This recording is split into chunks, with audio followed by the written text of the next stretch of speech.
Hi everybody. We're preparing for a high temperature pit firing. This is the base layer of the pit firing kiln that we're building. There's an air intake over here that we'll attach a blower to, and we've got stilts for pots all around, and we'll be putting some pots on top of this air inlet here as well. The base of this is filled with bituminous coal for some extra heat, and we've got all of the pots loaded in now. The coal bed is down in the bottom there, and we're starting to pack wood around all of the individual pots.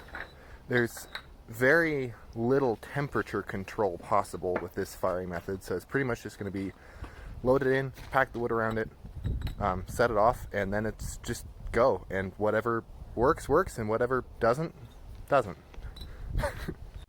Alright, we've added some soda ash, rutile, copper carbonate, and broken glass into some of the pots. So hopefully that'll become interesting in some way. Alright, so the kiln is lit, and we're going to let it burn down fully one time without adding air before we attach the blower and start increasing the heat.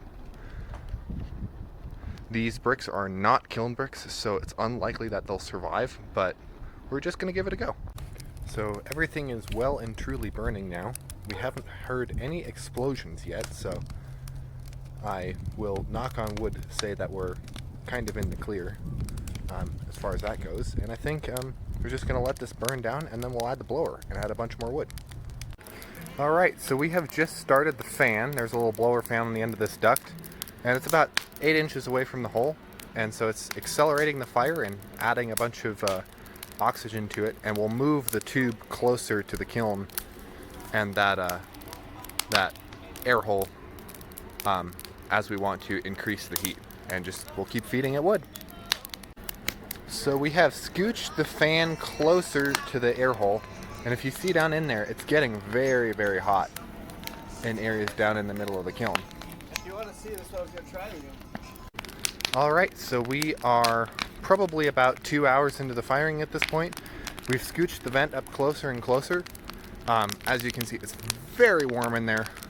We've heard a couple tinkling sounds that we think might be pots breaking, but might also just be bricks cracking. So,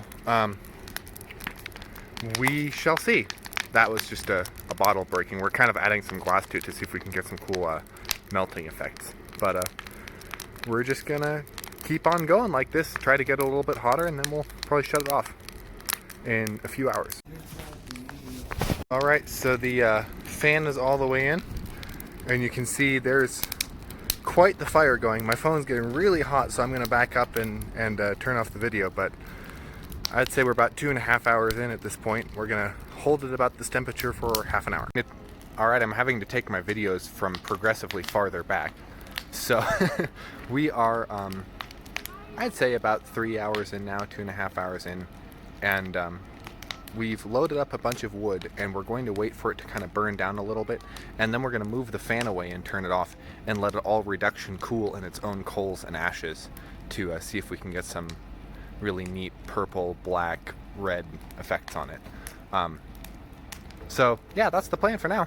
We've just burnt down that last load of wood, and we're going to shut the fan off and move it away, and we're just going to let it cool in its own coals. So it's a little while later, and the wood has burned down, and we've decided to put this big piece of sheet metal on top of the fire to get some reduction in there while it's cool. We'll unload this tomorrow. See ya then. So we're unpacking the kiln, and everything looks very melty. So we're going to take things out and line them up, and then kind of do a little photo review of things.